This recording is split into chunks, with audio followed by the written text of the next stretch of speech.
Bapak Ibu yang saya hormati, ini kalau dari seluruh bercerita, saya di sini oleh siang-siang mulai bercerita. Seluruh yang tadi yang aplikasi dan sebagainya nanti mungkin di satu hari full harus itu. Karena ini diminta untuk testimoni ya, saya harus testimoni. Memang waktu Nadira ikut Proklim itu tahun 2018. Kami juga tidak tahu sebenarnya Proklim itu apa sih. Terus kita ikut asal ikut, kemudian kita ngisi Excel-nya belum bisa rumit itu juga. Jadi kita menilai diri kita atau desa kita. Memang dulu kita majunya satu desa. Karena di desa itu luas wilayahnya hanya 107 hektar dan satu jalan rayanya hanya satu juga. Jadi kecil, luas wilayahnya kecil sekali. Akhirnya kita mengikut untuk program kampung itu. Di sana sudah semi perkotaan, maksudnya masih desa tapi sudah ke arah kota karena 6 km dari alun-alun yang Jawa itu loh Pak. Itu. Jadi ketika saya masuk Kaliwindong itu banyak hutan dan lain tidak ditemukan di Bedran. Tidak ada di Bedran. Mungkin hampir sama dengan wilayah-wilayah Kejian itu Kaliangkat itu ya, itu Bedran juga seperti itu. Tapi kami bertekad untuk ikut Proklim karena di isian kita ada ikon yang harus kita, maksudnya ada unggulannya desa Bedran, yaitu pemanfaatan lahan pekarangan untuk tanaman sayur. Mungkin sekarang sudah banyak sekali ya di dusun-dusun sudah hatinya PKK pasti menanam di pinggir jalan atau pakai kolibet dan sebagainya. Itu mungkin dulu perintisnya itu dari Meranggen kemudian ke Bedran dan sekitarnya awal dulu itu. Nah, alhamdulillah di tahun 2018 kita komitmen dengan kegiatan itu, ada bank sampah juga, cuman masih di nomor 1 itu kegiatan pengelolaan pekarangan dengan sayur. Itu sudah sampai menghasilkan ekonomi, kemudian dikunjungi dari berbagai wilayah karena di Bedran itu potensinya adalah di jalur wisata.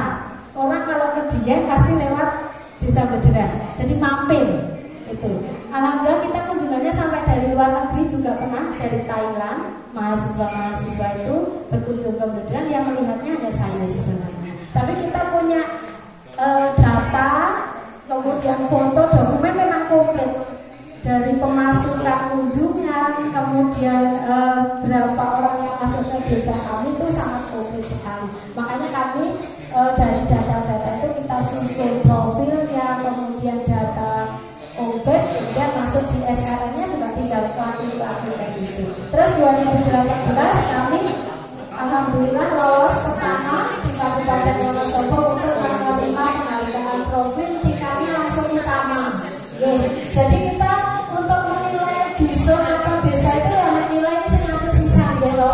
Barang kok sampai ke Jakarta kemudian nilai kita kok diturunkan ya itu sudah sudah resiko kita. Tapi lo nilai yang bagus, tapi memang benar-benar harus ada di lapangan itu. Maksudnya apa? Yang sesuai item yang ada di situ ya ada. Misal di Bedran nggak ada embung ya jangan dicantumkan embung. Di Bedran nggak ada yang namanya minatani atau yang pertanian ikan itu ya, kalau tidak ada jangan dicantumkan. Cari yang memang ada sesuai dengan Excel.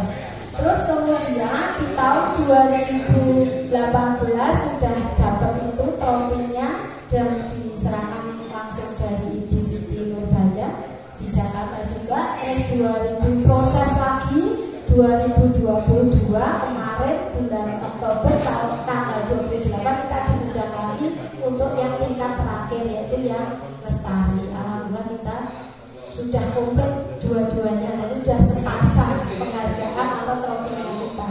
Nah semoga dari cerita Bedran itu menginspirasi teman-teman untuk ikut program Kampung Iklim. Itu bukan karena saya kok pengen dinilai kayak lomba itu, tidak, tapi kita memotret sebenarnya kegiatan-kegiatan itu sudah dilakukan atau belum sesuai Excel itu.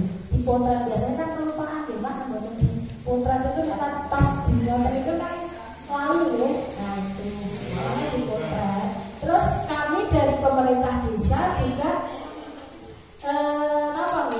berkomitmen untuk mengalokasikan dana juga, tapi bunyinya tidak langsung program kampung iklim tidak, tapi kegiatan-kegiatan yang mengarah ke kampung, misal PHBS, pengelolaan sampah dari pelatihan, sosialisasi pelatihan sarana dan prasarana kita adakan, kemudian ada ketahanan pangan itu kan masuk juga.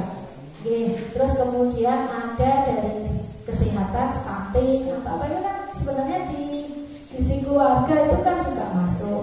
Kemudian ada yang di pertanian lahan, misal tanaman pertanian organik yang di padi atau di sayur itu di sini salah gitu.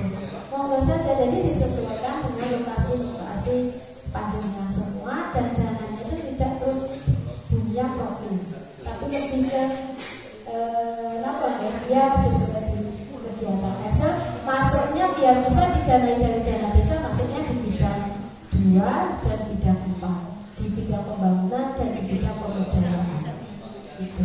Ya, jadi yang perangkat-perangkat desa mumpung sekarang adalah waktunya menyusun APBDes, monggo untuk ketahanan pangan. Sudah selesai ya, tapi kan ketok palunya tanggal 30 Desember masih bisa untuk kegiatan-kegiatan adaptasi